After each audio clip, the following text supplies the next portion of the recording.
نحمده ونصلي على رسوله الكريم اما بعد فاعوذ بالله من الشيطان الرجيم بسم الله الرحمن الرحيم رب اشرح لي صدري ويسر لي امري واحلل عقدة من لساني يفقهوا قولي رب زدني علما اللهم فقهنا في الدين اللهم انا نسألك حبك وحب من يحبك والعمل الذي يبلغنا حبك اللهم ارزقنا اخلاص الہی آمین۔ لیسن نمبر 80 سورۃ الانعام آیت نمبر 20 سے لے کر 39 تک۔ اللہ سبحانہ تعالیٰ فرماتے ہیں الذین، وہ لوگ، آتیناہم، دی ہم نے ان کو، الکتاب، کتاب، یعرفونہ، وہ پہچانتے ہیں اس کو، کما، جیسا کہ، یعرفون، وہ پہچانتے ہیں، ابناءہم، اپنے بیٹوں کو۔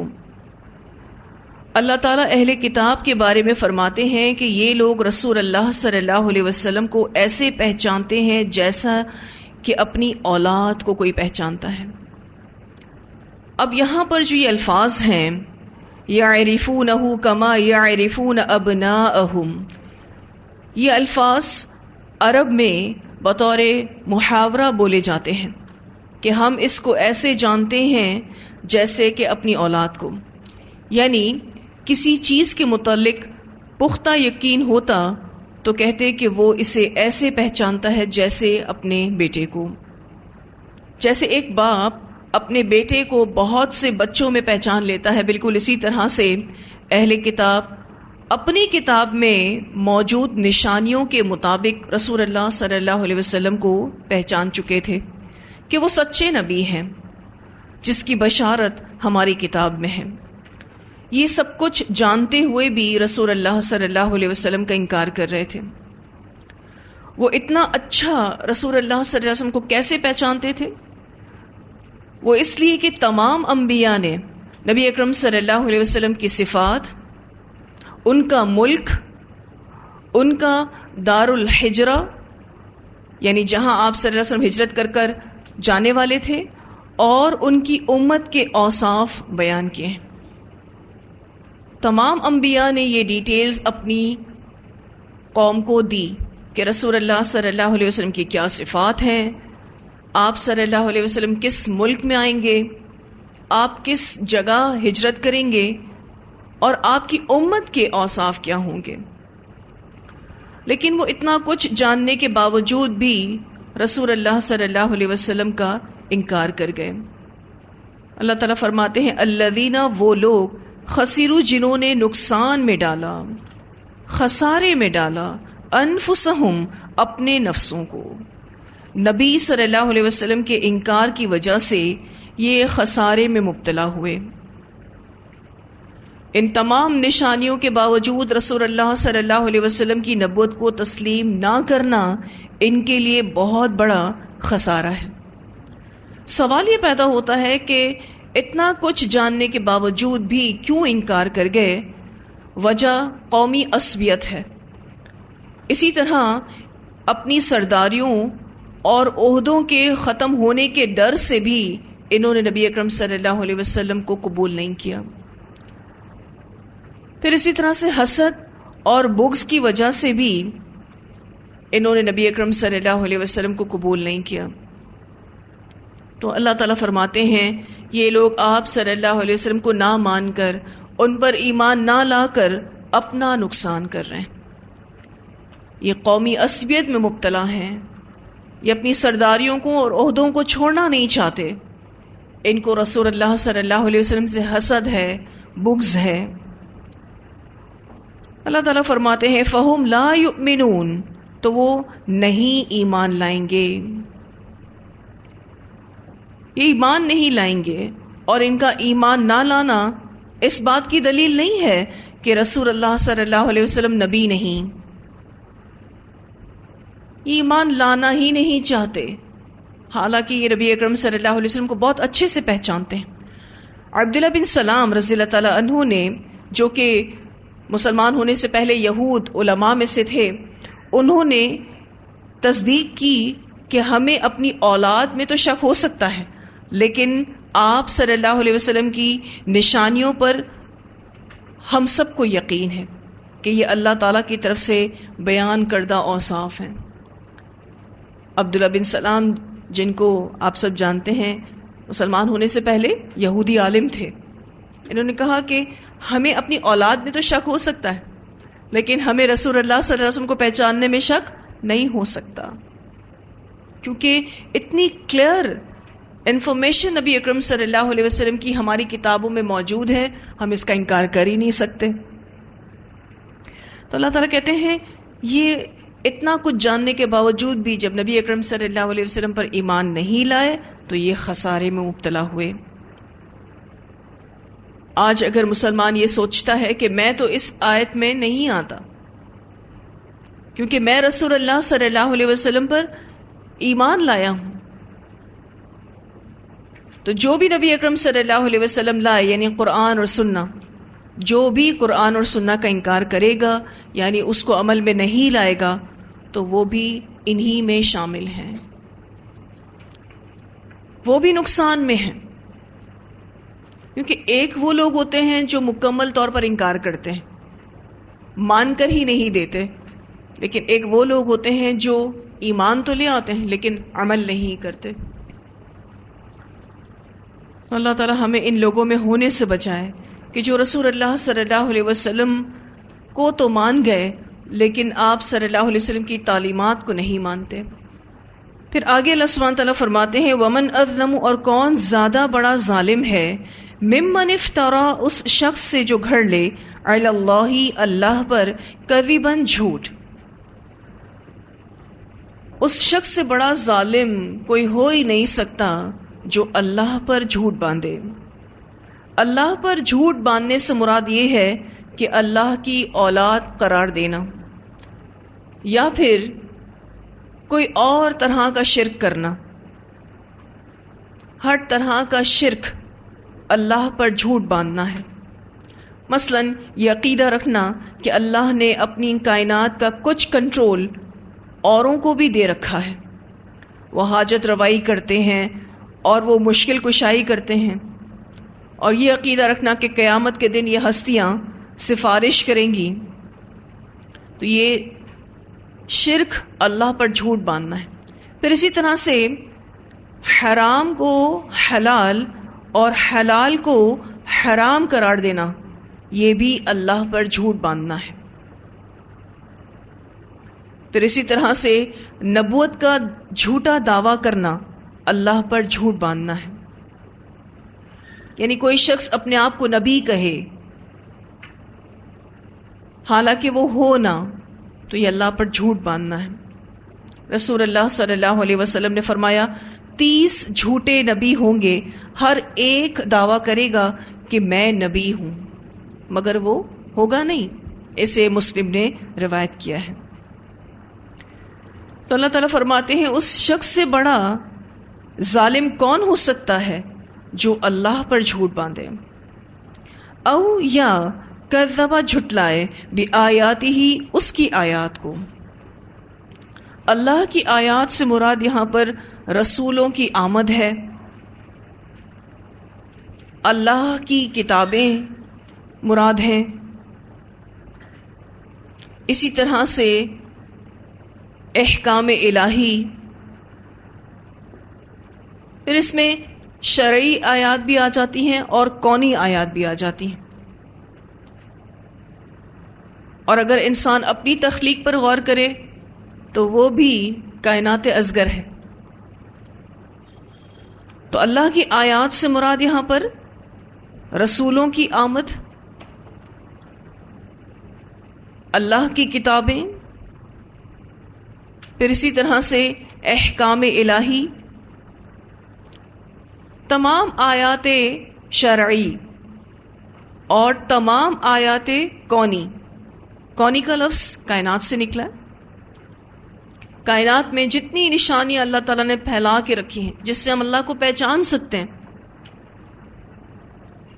جیسا کہ میں نے آپ سے ذکر کیا کہ انسان خود اللہ کی قدرت کی ایک نشانی ہے، ایک شاہکار ہے۔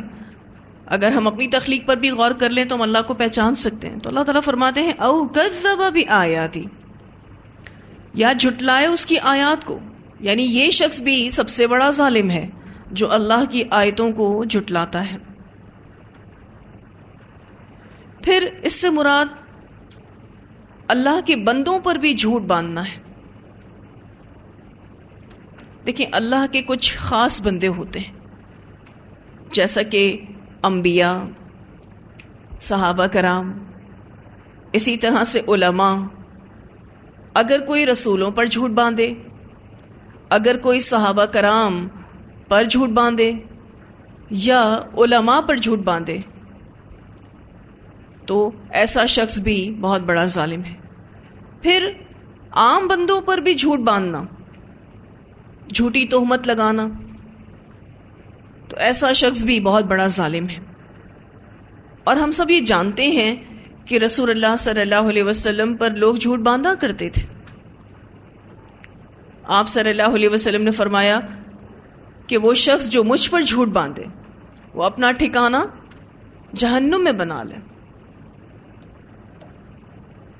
تو اللہ کے خاص بندوں پر بھی جھوٹ نہیں باندھنا چاہیے، نہ اللہ کے انبیاء پر، نہ صحابہ کرام پر، اور نہ علماء پر. آپ دیکھیں تو ایک اسکول آف تھاٹ ایسا ہے کہ جو صحابہ کرام پر جھوٹی باتیں لگاتے ہیں، جھوٹی باتیں ان سے منسوب کرتے ہیں. پھر اسی طرح سے لوگ علماء پر بھی جھوٹ باندھتے ہیں. اپنی طرف سے کوئی بات کہہ کر اور یہ کہہ دیتے ہیں کہ فلاں عالم نے کہی، تو یہ بھی علماء پر جھوٹ باندھنا ہے. پھر اسی طرح سے عام بندوں پر بھی جھوٹ باندھنا بہت بڑا گناہ ہے. اللہ تعالیٰ فرماتے ہیں اس شخص سے بڑا ظالم کون ہو سکتا ہے جو اللہ پر جھوٹ باندھے یا پھر اللہ کی آیتوں کو جھٹلائے. انہو بے شک وہ، لا یفلح الظالمون نہیں فلاح پاتے جو ظالم ہیں. ظالم فلاح نہیں پا سکتا، یعنی اپنا مطلوب نہیں پا سکتا، نہ سزا سے بچ سکے گا نہ جنت میں جا سکے گا. یہاں ٹھہر کر ہمیں یہ غور و فکر کرنا ہے کہ کیا ہم اپنی زندگی سے جھوٹ کو ختم کر چکے ہیں یا نہیں. ہم نے کتنی کوشش کی ہے جھوٹ کو اپنی زندگی سے نکالنے کی، کیونکہ جھوٹ عام ہو چکا ہے. آج لوگ یہ سمجھتے ہیں کہ جھوٹ بولے بغیر کامیابی نہیں ہے. ایک شخص غلط کام کر کے یہ سوچتا ہے کہ میں کتنا سمجھدار ہوں، دیکھو میں کامیاب ہو گیا. ایسی کامیابی جو جھوٹ کے راستے میں ملے وہ اللہ کی طرف سے ڈھیل ہے. جب انسان اس سے بڑا جھوٹ بولتا ہے، اس سے بڑا غلط کام کرتا ہے اور اپنی سرکشی میں حد سے بڑھ جاتا ہے، پھر اللہ کی پکڑ آتی. ایسا نہیں ہو سکتا کہ غلط کار شخص کامیاب ہو سکے. اگر آج اس کو کوئی وقتی کامیابی مل بھی گئی ہے تو وہ دیر پا نہیں ہو سکتی، وہ ریلائبل نہیں ہے.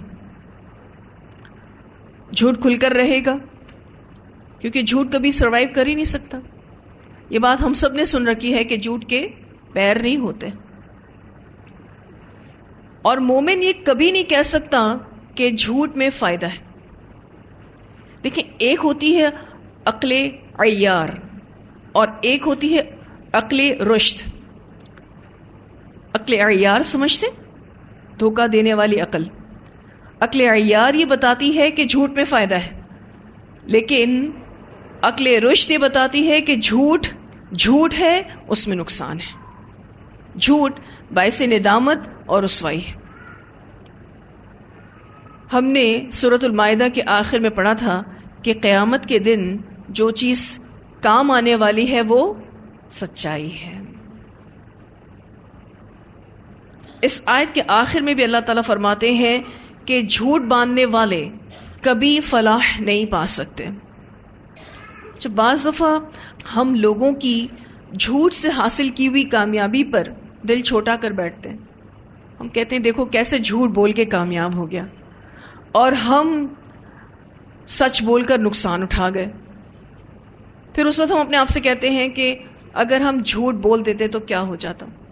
بعد میں اللہ تعالیٰ سے معافی مانگ لیتے، اور ہم نے سچ بول کر نقصان اٹھا لیا اور اپنے سچ بولنے پر نادم ہو رہے ہوتے ہیں۔ تو ایسا نہیں ہونا چاہیے۔ مومن یہ کبھی نہیں کہہ سکتا کہ جھوٹ میں فائدہ ہے۔ آپ کو پتہ ہے جھوٹ بولنے پر کیا چیز آمادہ کرتی ہے؟ جلد ملنے والے فائدے جو انسان کو جھوٹ بولنے پر آمادہ کرتے ہیں۔ اسی طرح سے جلد بازی، بے صبرا پن، پھر اسی طرح سے اپنی عزت کے بچاؤ کے لیے کہ میری عزت خراب ہو جائے گی اگر میں نے سچ بول دیا تو۔ جھوٹ تو جھوٹ ہے، اس کا کبھی فائدہ ہو ہی نہیں سکتا۔ اچھا، کبھی ہم جھوٹ بول جاتے ہیں تو اندر سے ایک گلٹ پیدا ہوتا ہے اور ایسا لگتا ہے کہ کوئی ڈپریشن ہے جو پریشان کر رہا ہے، کیونکہ جھوٹ باعث ندامت ہے اور رسوائی ہے، اور یہ ایسی رسوائی ہوتی ہے جو انسان کی جان نہیں چھوڑتی۔ آپ سچ بول کے مطمئن ہو سکتے ہیں، آپ سچ بول کر سکون میں رہ سکتے ہیں، لیکن جھوٹ بول کر بے سکون ہو جائیں گے۔ اسی لیے یہ غور و فکر ہم سب نے کرنا ہے یہاں رک کے، کیونکہ جھوٹے لوگوں کی بات ہو رہی ہے کہ کہیں ہم جھوٹ تو نہیں بولتے، کیونکہ جھوٹ اتنا عام ہو گیا ہے اور لوگ اتنا اسمارٹلی بولتے ہیں گویا سچ بول رہے ہیں۔ بعض دفعہ انسان کو خود بھی احساس نہیں ہوتا کہ وہ جھوٹ بول گیا ہے۔ اللہ سے جھوٹ بولتے ہیں، اللہ کے بندوں سے جھوٹ بولتے ہیں، ایون اپنے آپ سے بھی جھوٹ بولتے ہیں۔ اپنے آپ سے جھوٹ بولنے کی مثال یہ ہے کہ غلط ہوتے ہیں لیکن غلطی مانتے نہیں ہیں، کہ اپنے ساتھ جھوٹا ہونا ہے۔ تو اللہ تعالیٰ ہمیں ان لوگوں میں ہونے سے بچائے، کیونکہ اللہ تعالیٰ فرماتے ہیں کہ اس شخص سے بڑا ظالم کوئی ہو ہی نہیں سکتا۔ تو ہم سب نے کوشش کرنی ہے کہ جھوٹ کبھی نہیں بولیں گے، جھوٹ کا سہارا کبھی نہیں لیں گے، چاہے ہمیں وقتی طور پر کتنا بھی بڑا نقصان محسوس ہو رہا ہو، لیکن یاد رکھیے گا وہ نقصان صرف اور صرف آپ کو آزمانے کے لیے آ رہا ہوتا ہے کہ آیا اب آپ سچ بولتے ہیں یا نہیں۔ وہ بے عزتی کی شکل میں بھی نقصان ہو سکتا ہے، وہ کسی چیز کے ہاتھ سے نکل جانے کا بھی نقصان ہو سکتا ہے، لیکن سچ سچ ہے، سچ کو آنچ نہیں۔ اور جھوٹ بولنے والے شخص کو اپنا حافظہ بھی بہت اچھا رکھنا پڑتا ہے، کیونکہ وہ پلانڈ ہوتا ہے نا۔ جھوٹ کو یاد رکھنا پڑتا ہے، سچ کو یاد نہیں رکھنا پڑتا۔ سچ تو سچ ہے، آپ سے 1 سال بعد بھی کوئی پوچھے گا تو آپ ایز اٹ از بیان دیں گے، آپ ایز اٹ از بات بتائیں گے، کیونکہ سچ ہے۔ جھوٹ کے لیے یاد رکھنا پڑتا ہے کہ کیا بولا تھا۔ ایون ہم اپنی نسلوں کو بھی جھوٹ بولنا سکھاتے ہیں، اور یہ بعض دفعہ ارادتاً ہوتا ہے اور بعض دفعہ غیر ارادی طور پر ہوتا ہے۔ جیسے کہ دروازے پر کوئی آیا، ہم نے اپنے ہی بچے کو کہا جا کر کہہ دو امی نہیں ہے، یا کوئی کسی چیز کی حاجت کو لے کر آیا ہو اور وہ چیز ہمارے پاس ہو تو بھی ہم کہتے ہیں ہمارے پاس نہیں۔ ایسے کتنے چھوٹے چھوٹے چھوٹے جھوٹ ہم غیر شعوری طور پر بول جاتے ہیں، میں احساس بھی نہیں ہوتا۔ تو قیامت کے دن جو چیز فائدہ دے گی وہ سچائی ہے۔ اللہ ہم سب کو صدیقین میں شامل کرے۔ آپ کو پتہ ہے انبیاء کے بعد سب سے بڑا درجہ صدیقین کا ہے، جو حق کی گواہی دیتے ہیں، جو اپنی زندگی میں قرآن و سنہ پر عمل کرتے ہیں، اور باقی عام معاملات میں بھی سچائی سے کام لیتے ہیں، جھوٹ بولتے ہی نہیں۔ اور آپ کو پتہ ہے جب انسان بار بار سچ بولتا ہے نا، اللہ تعالیٰ کے پاس اس کو سچا لکھ دیا جاتا ہے، یعنی اس کو ٹائٹل دے دیا جاتا ہے کہ یہ سچا انسان ہے۔ اللہ ہمیں ان لوگوں میں شامل کرے۔ اور آپ کو پتہ ہے جو لوگ سچ بولتے ہیں نا، ان کے چہرے بھی سچ بولتے ہیں، اور آپ باقاعدہ یہ فیل کرتے ہیں یہ کسی جھوٹے کا چہرہ نہیں ہو سکتا۔ کن کے بارے میں مشہور ہے یہ؟ آپ صلی اللہ علیہ وسلم کے بارے میں. مشرکین مکہ رسول اللہ صلی اللہ علیہ وسلم کا چہرہ دیکھ کر یہ کہا کرتے تھے یہ کسی جھوٹے کا چہرہ نہیں ہو سکتا، مانتے تھے اس بات کو. اسی لیے نبوت سے پہلے رسول اللہ صلی اللہ علیہ وسلم کو انہوں نے کیا القابات دے رکھے تھے؟ صادق اور امین، کہ یہ تو سچا انسان ہے. اس وقت تو رسول اللہ صلی اللہ علیہ وسلم کو نبوت ملی بھی نہیں تھی. آپ سوچیں نبی اکرم صلی اللہ علیہ وسلم کی زندگی کس خوبصورت معیار پر تھی نبوت سے پہلے بھی، کہ آپ کو مشرکین مکہ صادق اور امین کہا کرتے تھے. اور پھر جب اللہ تعالیٰ نے نبوت دی تو سونے پر سہاگا، اور عمل بہتر ہو گیا الحمدللہ. اگر آپ قرآن پڑھنے سے پہلے سچ بولتے رہے، جب آپ قرآن پڑھنے لگ گئے تو اب تو آپ جھوٹ بولنے کا سوچ بھی نہیں سکتے. آپ اور محتاط ہو جاتے ہیں کیونکہ آپ کو پہلے سے ہی سچ بولنے کی عادت تھی. کیونکہ کچھ لوگ قرآن پڑھنے سے پہلے بھی عمل میں بہت اچھے ہوتے ہیں اور وہ قرآن پڑھ کر اور اچھے ہو جاتے ہیں. تو اب یہ غور و فکر کرنا ہے، اور اپنے گھر میں جتنے اور بھی فیملی ممبرز ہیں ان کو بھی اس کی تلقین کرنی ہے کہ ہمارے گھر میں کوئی جھوٹ نہیں بولے گا، اور سچ بولنے والے کے ساتھ اللہ تعالیٰ ہے. وقتی طور پر اگر کوئی رسوائی ہو بھی جاتی ہے، وہ رسوائی دھونے والے اللہ تعالیٰ ہیں انشاءاللہ تعالیٰ. پھر اللہ سبحانہ تعالیٰ فرماتے ہیں وَيَوْمَ، اور جس دن نحشرہم، ہم اکٹھا کریں گے ان کو، جمیعاً، سب کے سب کو. میدان حشر کا نقشہ کھینچا جا رہا ہے. ثم، پھر نقول، ہم کہیں گے، للذین، ان لوگوں سے، اشرکو، جنہوں نے شرک کیا. اللہ تعالیٰ کل قیامت کے دن سب کو جمع کرے گا، پھر خاص الخاص شرک کرنے والوں سے کہے گا. اب وہ شرک کرنے والے انسانوں میں سے ہوں یا جنوں میں سے ہوں، جتنے بھی مشرک کافر انسان ہوں گے، جن ہوں گے، شیاطین ہوں گے، ان سب سے اللہ تعالیٰ کہے گا اینا، کہاں ہیں، شرکاؤکم، تمہارے شریک، الذین، وہ لوگ، کنتم، تھے تم، تزعمون، تم زوم رکھتے، یعنی تم ان کو اللہ کا شریک سمجھتے تھے، آج وہ کہاں ہیں. مشرکین مکہ مسلمانوں سے کہا کرتے تھے کہ اگر بالفرض قیامت قائم ہوئی بھی اور ہماری باس پرس ہوئی بھی تو ہمارے یہ معبود ہمیں بچا لیں گے. اللہ تعالیٰ فرماتے ہیں کہ اس دن کی دہشت اس قدر ہوگی کہ نہ عابد اپنے معبود کو پہچان سکے گا اور نہ معبود عابد کو، حالانکہ سبھی لوگ وہاں موجود ہوں گے. اللہ تعالیٰ ان سے پوچھے گا کہاں ہے تمہارے شرکا جنہیں تم میرا شریک بناتے تھے، تم کو بڑا زوم تھا کہ آج یہ تمہیں بچا لیں گے. تو اللہ سبحانہ تعالیٰ میدان محشر کا نقشہ کھینچ رہے ہیں. ثم، پھر، لم تکن، نہیں ہوگا، فتنتہم، بہانہ ان کا، معذرت ان کی، الا، مگر، ان، یہ کہ، قولو، وہ کہیں گے، واللہ، قسم ہے اللہ کی، ربنا، جو رب ہے ہمارا، ما کننا مشرکین، نہیں تھے ہم شرک کرنے والے. اس وقت وہ اپنے شرک سے مکر جائیں گے کہ اللہ تعالیٰ ہم نے تو کبھی شرک کیا ہی نہیں. یہ ان مشرکین کا جواب ہوگا جو جھوٹ پر مبنی ہوگا، حالانکہ وہ دنیا میں شرک کرتے رہے، لیکن کل قیامت کے دن کی دہشت اور اپنی بے بسی اور درماندگی کی بنا پر اپنے بچاؤ کی راہ ان کو یہی سوجے گی کہ وہ جھوٹ بولیں.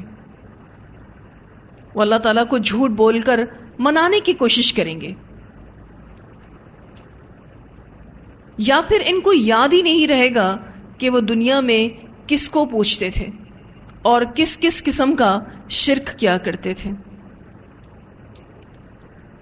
تو اس دن کی دہشت اتنی زیادہ ہوگی، یہ اتنے بے بس ہوں گے کہ اپنے بچاؤ کی ایک راہ تو ان کو یہ سجائی دے گی کہ وہ جھوٹ بولیں گے. ما کننا مشرکین، کہ ہم نے شرک کیا ہی نہیں. یہ اللہ تعالیٰ کو جھوٹ بول کر منانے کی کوشش کریں گے. اللہ تعالیٰ مانیں گے جھوٹ سے؟ اللہ تعالیٰ تو ویسے بھی باتوں سے نہیں مانتے، اور پھر وہ بات جھوٹی ہو تو اللہ تعالیٰ کیسے مانے گا؟ آپ یہاں دیکھیے کہ ان کے جھوٹے جواب کے لیے فتنہ کا لفظ استعمال ہوا ہے. اگر آپ اس کو سرکل کر لیں، فتنتہم، حالانکہ مرادی معنی دیا گیا ہے کہ ان کی معذرت، ان کا بہانہ، لیکن چونکہ یہ بہانہ اور معذرت جھوٹ پر مبنی ہے، اسی لیے اللہ تعالیٰ نے یہاں پر فتنے کا لفظ استعمال کیا ہے. یہ جھوٹ ان کے لیے کیا ہے؟ فتنہ ہے. اور آپ دیکھیے کہ اللہ کی قسم کھا کر کہہ رہے ہیں واللہ ربنا ما کننا مشرکین. یہ اپنی قسم میں بھی جھوٹے تھے، اور جھوٹی قسم ان کو کچھ فائدہ نہیں دے گی. یہ دنیا میں بھی جھوٹ کے عادی تھے، اور کل قیامت کے دن بھی اللہ کے سامنے جھوٹ بولتے ہوئے شرمائیں گے نہیں. انظر، دیکھو، کیفا، کس طرح، کذبوا، انہوں نے جھوٹ بولا، علی انفسہم، اپنے نفسوں پر. دیکھو یہ کیسے جھوٹ بول رہے ہیں. وضل، اور گم ہو گئے، عنہم، ان سے، ما کانوا یفترون، جو تھے وہ گھڑا کرتے. پہلا حصہ جو اس آیت کا ہے کہ دیکھو کس طرح سے یہ جھوٹ بول رہے ہیں. جیسا کہ ابھی میں نے آپ سے ذکر کیا کہ ہو سکتا ہے کہ قیامت کی دہشت اور بے بسی کی وجہ سے جھوٹ بول کر اپنے آپ کو بچانے کی کوشش کریں گے، یا پھر ان کو یاد ہی نہیں ہوگا کہ وہ دنیا میں کس کس کو پوچھتے تھے اور کس کس قسم کا شرک کرتے تھے. وہ اس لیے کہ جھوٹے شخص کا حافظہ نہیں ہوتا، اس لیے وہ سٹیٹمنٹ بدلتے رہتے ہیں. اور وہ جھوٹ کیوں بول رہے ہوں گے؟ اس مصیبت سے خود کو بچانے کے لیے، یا پھر انتظار کی صورت میں جھوٹ پر جھوٹ بولیں گے، کیونکہ کل قیامت کے دن بہت انتظار کرنا پڑے گا ان مشرکین کو. تو ایک کے بعد ایک جھوٹ بولیں گے، جس میں سے ایک کا ذکر یہاں کیا گیا کہ ہم نے تو کبھی شرک کیا ہی نہیں، حالانکہ یہ دنیا میں شرک کیا کرتے تھے. اللہ تعالیٰ کہتے ہیں دیکھو کیسے جھوٹ بول رہے ہیں. اور آخر حصہ جو اس آیت کا ہے وَضَلَّ عَنْهُمْ مَا كَانُوا يَفْتَرُونَ، اور گم ہو گئے ان سے جو تھے وہ گھڑتے، وہ جو شرک کیا کرتے تھے، جو بتوں کو مانتے تھے، اللہ کی آیات کو جھٹلاتے تھے. تو قیامت کے دن یہ اپنے جھوٹ پر کوئی دلیل نہیں لا سکیں گے.